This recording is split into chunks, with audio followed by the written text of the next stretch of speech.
Peristiwa G30 SPKI yang terjadi tanggal 1 Oktober 1965 menjadi detik-detik krusial bagi semua kalangan, termasuk untuk Mayor Jenderal Suprapto, karena kepergian ayah dari 5 orang anak ini sangatlah sederhana dan simpel, yaitu hanya mengenakan sarung, sandal, dan kaos oblong.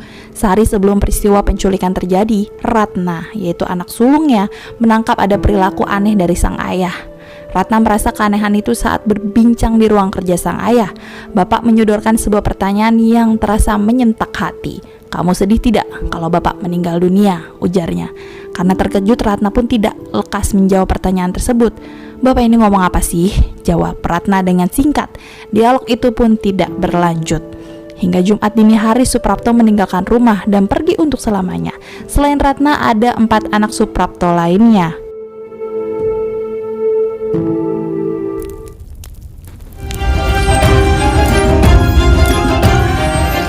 Saya sekarang sebagai yang tertua dalam TNI yang tinggal akan meneruskan perjuangan kamu. Sebagai pahlawan menghadaplah kepada asal mula kita yang menciptakan kita.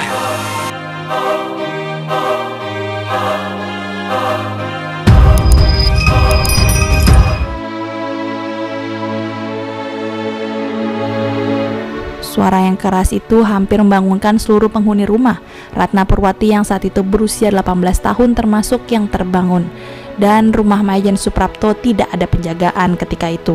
Dari jendela kamarnya dia mengintip ke arah garasi mobil di samping rumah yang pintunya digedor-gedor oleh prajurit Cakrabirawa.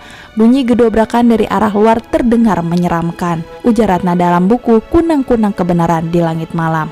Majen Suprapto yang sudah terbangun melangkah ke depan dengan membukakan pintu. Kebetulan juga malam itu ia tidak bisa tidur karena rasa nyeri dari giginya yang baru saja dicabut. Mendengar suara bising yang semakin keras, sang ayah keluar dan mengenakan sarung, sandal, dan kaos oblong. Sebelum keluar, dia melarang istri dan anak-anaknya ikut. "Ada apa ini pagi-pagi buta membangunkan saya?"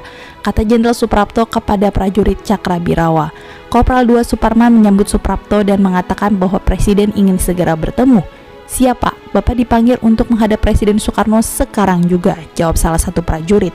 Suprapto sempat izin untuk berganti pakaian, tetapi prajurit Cakrabirawa memaksa segera berangkat. Akhirnya sang jenderal pun menuruti kemauan para prajurit, dan sebelum pergi, para penculik pun juga sempat merusak telepon di rumah Majen Suprapto. Saat itu Majen Suprapto tak pernah kembali ke rumah. Dia dibawa oleh prajurit Cakrabirawa ke Lubang Buaya di kawasan Halim, Jakarta Timur.